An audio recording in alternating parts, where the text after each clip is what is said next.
Halo anak-anak yang ada di rumah, harapan ibu guru kalian dalam keadaan sehat dan semangat.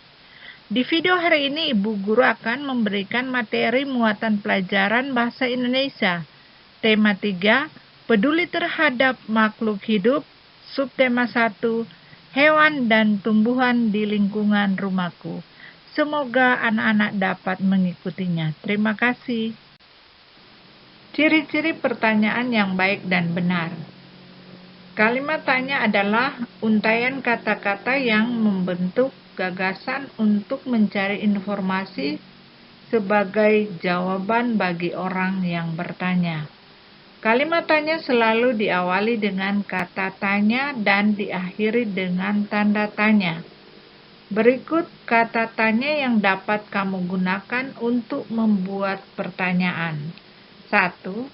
Kata tanya apa digunakan untuk menanyakan benda. 2. Kata tanya siapa untuk menanyakan nama. 3. Kata tanya di mana untuk menanyakan tempat. 4. Kata tanya bagaimana untuk menanyakan keadaan. 5. Kata tanya mengapa untuk menanyakan alasan. 6. Kata tanya kapan untuk menanyakan waktu. 7. Kata tanya berapa untuk menanyakan harga. Berikut ini ciri-ciri pertanyaan yang baik dan benar. 1. Memiliki tujuan yang jelas dan sesuai topik yang sedang dibahas. 2. Kalimatnya singkat dan jelas. 3. Setiap pertanyaan hanya mencakup satu masalah. 4. Antar pertanyaan berkesinambungan. 5. Bahasa dalam pertanyaan dikenal baik, benar, dan mudah dipahami. 6. Jawaban yang diharapkan bukan sekedar ya atau tidak. 7. Tidak menimbulkan multitafsir atau penafsiran ganda. Membuat daftar pertanyaan untuk persiapan wawancara. Wawancara adalah proses dialog antara orang yang mencari informasi dengan orang yang memberikan informasi. Tujuan wawancara adalah memperoleh informasi dari orang yang memiliki keahlian tertentu dengan cara mengajukan beberapa pertanyaan. Hal-hal yang perlu dipersiapkan sebelum wawancara antara lain menetapkan tujuan dan tema, narasumber, waktu dan tempat, serta membuat daftar pertanyaan. Berikut nomor 1. Pertanyaan disusun berdasarkan tujuan wawancara dan sesuai keahliannya. 2. Upayakan satu pertanyaan untuk menggali satu informasi. 3. Kalimat tanya disusun secara logis, singkat, dan jelas dengan menggunakan kalimat yang efektif. 4. Daftar pertanyaan sesuai topik wawancara. 5.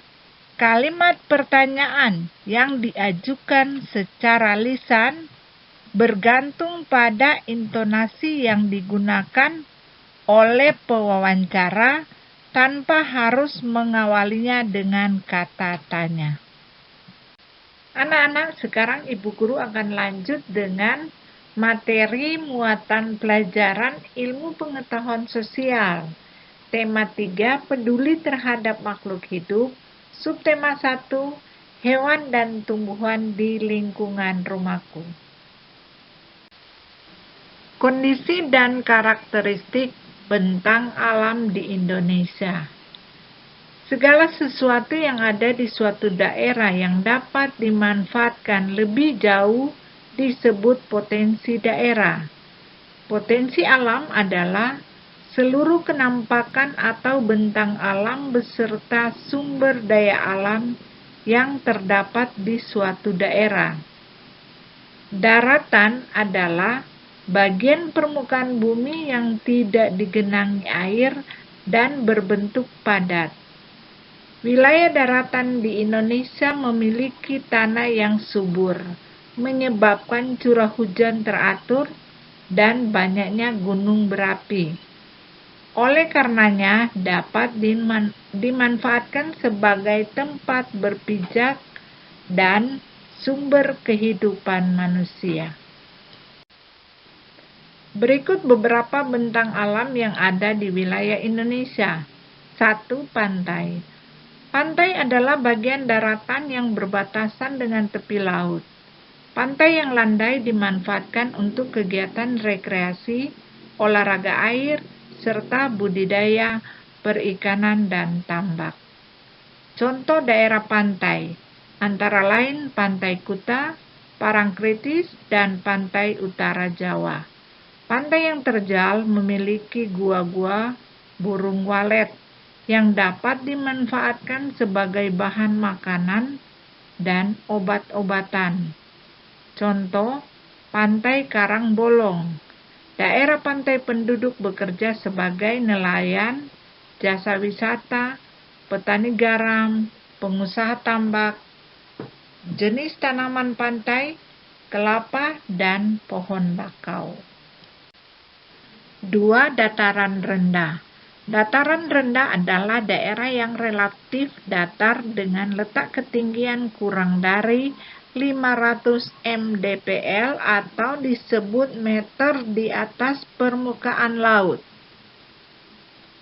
Kondisi udara di daerah tersebut panas, contoh Jawa bagian utara dan selatan, Sumatera bagian timur, Kalimantan bagian selatan, dan Papua bagian selatan.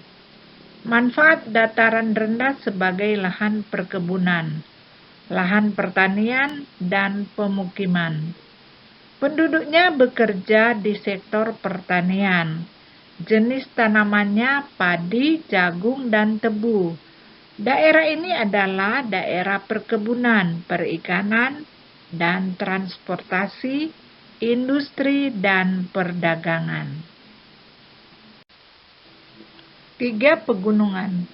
Pegunungan adalah bagian dari permukaan bumi yang menjulang tinggi dengan ketinggian lebih dari 700 mdpl sehingga udaranya sejuk dan segar.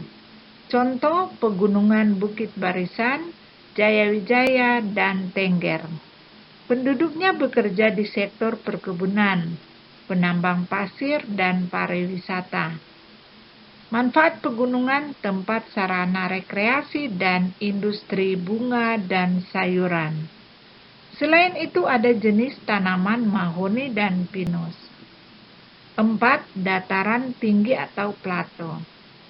Dataran tinggi adalah wilayah dataran yang luas dan relatif datar. Ketinggian lebih dari 500 mdpl. Contoh dataran tinggi Dieng, Gayo, Alas, Kerinci, Karo, Minangkabau, dan Priangan. Sebagai tempat rekreasi, peristirahatan, dan lahan perkebunan industri.